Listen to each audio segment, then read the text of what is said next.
Salam sejahtera. Nama saya Yong Jingxuan. Pada hari ini, kumpulan kita akan membincangkan satu isu sosial yang menjadi perhatian masyarakat, iaitu kes melibatkan Sam Keting dan tragedi basikal lajak. Tujuan video ini adalah untuk memberi pencerahan kepada masyarakat tentang kronologi kes ini, menimbulkan kesedaran mengenai bahaya aktiviti basikal lajak dan mengajak kita semua menilai isu ini dari perspektif etika, undang-undang, budaya dan peradaban. Melalui perbincangan ini, kami berharap dapat membuka mata masyarakat tentang kepentingan tanggungjawab individu dan kolektif dalam menjaga keselamatan dan kesejahteraan bersama. Kini giliran saya memperkenalkan ahli pasukan saya. Pasukan ini terdiri daripada 10 orang pelajar ialah FISD, iaitu Bu Mingsun, Yong Jingxuan, Li Hongyi, Dai Funian, Lin Weiren, Ko Kaixin, Lin Jiaqi, Li Guokou, Lin Jiaxuan, dan Lin Jiaxuan. Setiap ahli memainkan peranan penting dalam memastikan kelancaran tugasan serta komite untuk mencapai objektif projek dengan penuh dedikasi dan kerjasama. Salam sejahtera semua, nama saya Lim Jiaxuan. Sekarang adalah peluang saya untuk menerangkan pengenalan isu utama dan tema. Isi utama yang kita bincang ialah tragedi basikal lajak dan kes Sam Keting pada tahun 2017 di Johor Bahru. Dalam kejadian ini, 8 remaja maut ketika menunggang basikal lajak pada awal pagi dan pemandu kereta iaitu Sam Keting terlibat dalam kemalangan yang perbincangan kesnya di mahkamah. Isu ini penting kerana dari sudut etika yang menunjukkan tanggungjawab moral ibu bapa, remaja dan pemandu untuk menjaga keselamatan. Manakala dari sudut undang-undang, ia menimbulkan persoalan tentang hak penggunaan jalan raya dan keperluan pengkuatkuasa yang lebih tegas terhadap basikal lajak. Dari sudut perabatan, ini mencerminkan terhadap kesedaran serta disiplin masyarakat kerana sebuah masyarakat bertamadun seharusnya menolak aktiviti berbahaya yang boleh mengancam nyawa. Kesimpulannya, tragedi ini bukan sekadar kemalangan tetapi pengajaran penting supaya kita semua lebih peka terhadap keselamatan diri dan orang lain. Itu semua dari saya. Hai semua, nama saya Lim Jiaxuan. Sekarang saya akan meneruskan kejadian kes Sam Keting dan 8 nyawa basikal lajak di Jalan Lingkaran Dalam. Tragedi ini meragut 8 nyawa dan mencederakan 8 yang lain. Faktor jalan gelap dan basikal tanpa lampu yang jadi punca utama dalam kemalangan ini. Selepas itu, pada 28 Mac, Sam didakwa di mahkamah tetapi mengaku tidak bersalah. Kes ini dibicara hampir 2 tahun dengan 46 saksi dipanggil. Akhirnya pada 28 Oktober 2019, Mahkamah Magistrate membebaskan Sam kerana pendakwaan gagal membuktikan asas kes. Pada 2021, Mahkamah Tinggi membatalkan pembebasan Sam dan mengarahkan beliau membela diri. Pada 2022, keputusan tercampur. Oktober, Mahkamah membebaskan Sam kerana wujud keraian. Tetapi, April, Mahkamah Tinggi menjatuhkan hukuman 6 tahun penjara, denda RM6,000 Malaysia dan pengandungan lesen. Sam dipenjara seketika sebelum Mahkamah Rayuan membenarkan jaminan RM10,000 Malaysia. Pada 11 April 2023, Mahkamah Rayuan dengan sebulat suara membebaskan Sam Keting daripada semua penduduhan. Selepas 6 tahun pembicaraan, keputusan ini muktamad. Sam turut memohon maaf kepada keluarga mangsa dan mengakui trauma insiden ini akan dibawa sepanjang hidupnya. Terima kasih Jiaxuan. Salam sejahtera semua. Nama saya ialah Lim Jiaqi dan sekarang saya akan menerangkan tanggungjawab etika individu dalam tragedi basikal lajak. Tanggungjawab etika individu merujuk kepada kod moral peribadi yang mempengaruhi tingkah laku seseorang. Ia melibatkan kesedaran untuk membezakan antara betul dan salah serta kesanggupan untuk memikul tanggungjawab terhadap kesan tindakan diri sendiri. Dalam konteks tragedi basikal lajak, tanggungjawab ini menjadi teras kepada setiap pihak yang terlibat, sama ada secara langsung atau tidak langsung. Sebagai pemandu, tanggungjawab etika termasuklah memandu dengan berwaspada dan berjaga-jaga, terutamanya pada waktu malam atau di kawasan berisiko tinggi. Pemandu juga perlu mematuhi undang-undang jalan raya sebagai cerminan integriti peribadi. dan sentiasa mempertimbangkan akibat tindakan mereka terhadap diri sendiri dan juga pengguna jalan raya yang lain. Kewajipan ini bukan sekadar memenuhi tuntutan undang-undang, tetapi juga mencerminkan nilai moral yang tinggi dalam menjaga keselamatan bersama. Bagi remaja penunggang basikal, tanggungjawab etika termasuklah kewajipan moral untuk menjaga keselamatan diri sendiri dengan tidak mendedahkan diri kepada aktiviti berisiko tinggi.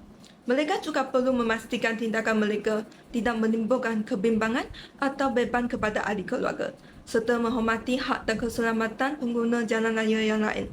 Remaja haruslah sedar bahawa menjadi punca kemalangan atau tragedi bukan sahaja merugikan diri sendiri, tetapi juga orang lain di sekeliling mereka. Terima kasih Jaci. Jadi saya akan memegang peranan etika masyarakat dalam membentuk disiplin remaja. Kes HAM Genting yang melibatkan basikal lanjak bukan hanya isu undang-undang, tetapi membuka mata kita tentang peranan etika masyarakat dalam membentuk disiplin remaja. Perkara ini boleh dilihat dari 3 sudut utama, iaitu keluarga, komuniti dan sikap masyarakat. Pertama ialah dari sudut keluarga.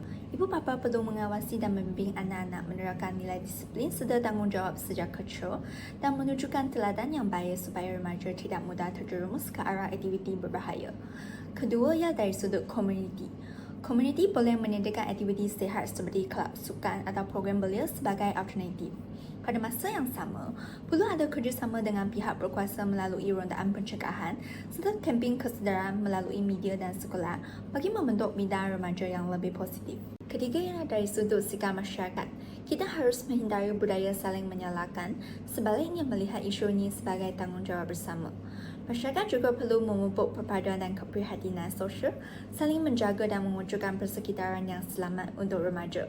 Akhir sekali, nilai disiplin mesti sentiasa ditekankan dalam kehidupan seharian supaya menjadi budaya bersama yang melahirkan remaja berakhlak baik dan bertanggungjawab. Sekarang, Casey akan meneruskan pembintangan. Terima kasih Shansi. Sekarang saya akan menerangkan aspek undang-undang dan keadilan dalam tragedi basikal lajak. Kes HAM Genting ini bukan sekadar isu kemalangan jalan raya, tetapi ia menimbulkan persoalan besar tentang undang-undang dan keadilan. Dari kes ini, kita dapat lihat 4 aspek penting iaitu kepatuhan undang-undang jalan raya, tanggungjawab bersama, peranan sistem kehakiman dan undang-undang sebagai panduan moral. Pertama, kepatuhan undang-undang jalan raya penting kerana ia melindungi semua pengguna iaitu pemandu, penunggang dan pejalan kaki. Dalam kes ini, basikal lajak jelas melanggar undang-undang tetapi pemandu juga tetap bertanggungjawab memandu dengan berhati-hati. Keselamatan jalan raya adalah tanggungjawab bersama. Kedua, tanggungjawab ini perlu dipikul oleh semua pihak. Remaja mesti sedar risiko tindakan mereka dan ibu bapa wajib memantau. Pemantau juga perlu lebih peka dan masyarakat mesti berani menegur serta mencegah aktiviti berbahaya. Ketiga, sistem kehakiman memainkan peranan penting dengan menimbang hak mangsa dan juga hak tertuduh. Perubahan keputusan kes menunjukkan betapa rumitnya mencari keadilan yang benar-benar seimbang dan hal ini menimbulkan pelbagai reaksi dalam masyarakat. Akhir sekali, undang-undang berfungsi sebagai panduan moral. Ia bukan sahaja menghukum tetapi mendidik masyarakat untuk berdisiplin, bertanggungjawab dan menjaga keselamatan bersama.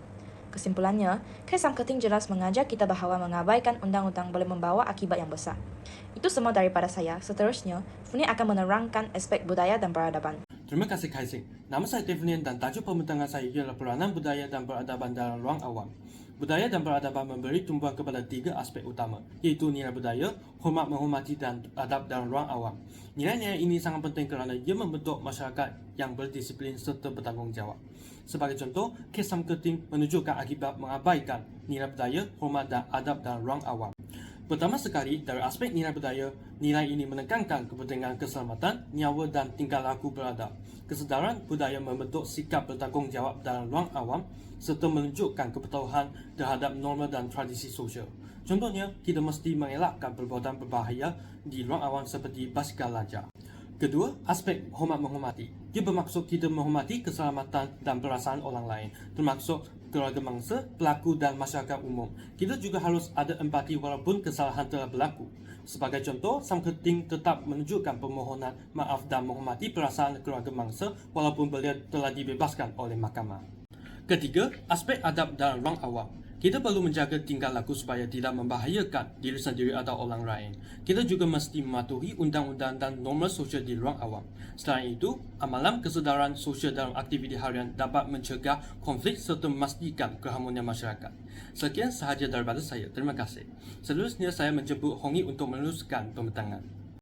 Terima kasih Funian. Sekarang saya akan menyampaikan tentang pengajaran dan nilai moral daripada isu samketing.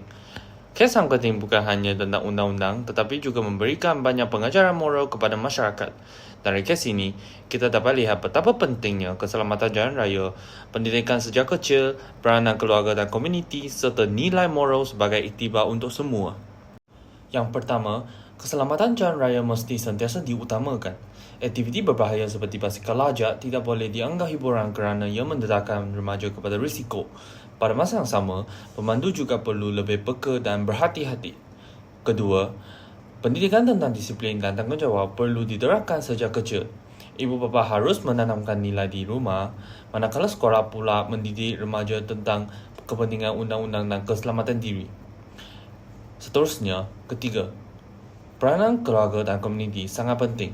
Ibu bapa perlu memantau anak-anak, sementara komuniti boleh menyediakan aktiviti sihat seperti sukan dan program belia. Dengan cara ini, remaja mempunyai pilihan aktiviti yang lebih selamat. Selain itu, nilai moral seperti hormat, prihatin dan tanggungjawab sosial perlu diamalkan. Apabila nilai ini menjadi budaya bersama, kita dapat membentuk masyarakat yang lebih berdisiplin dan berakhlak baik serta mulia. Akhir sekali, kes samketing memberi iktibar besar bahawa kelalaian boleh membawa kesan yang serius. Jika semua pihak lebih peka dan bertanggungjawab, tragedi seperti ini boleh dielakkan. Akhir sekali, saya akan membentangkan kesimpulan. Kes samketing yang dibebaskan oleh Mahkamah Royan setelah didakwa memandu secara cuai hingga mengorbankan 8 remaja berbasikal lajak pada tahun 2017. Memperlihatkan bahawa meskipun kehadiran undang-undang telah ditegakkan, kesan trauma dan bebas emosi tetap menghantui dirinya. Tragedi ini mengingatkan kita bahawa isu keselamatan jalan raya bukanlah perkara kecil. Sebaliknya, memerlukan perhatian dan keprihatinan bersama. Oleh itu, masyarakat harus lebih peka terhadap keselamatan anak-anak, menghindari aktiviti berisiko seperti basikal lajak serta menghormati undang-undang jalan raya agar insiden tragis ini tidak berulang. Sekian, terima kasih.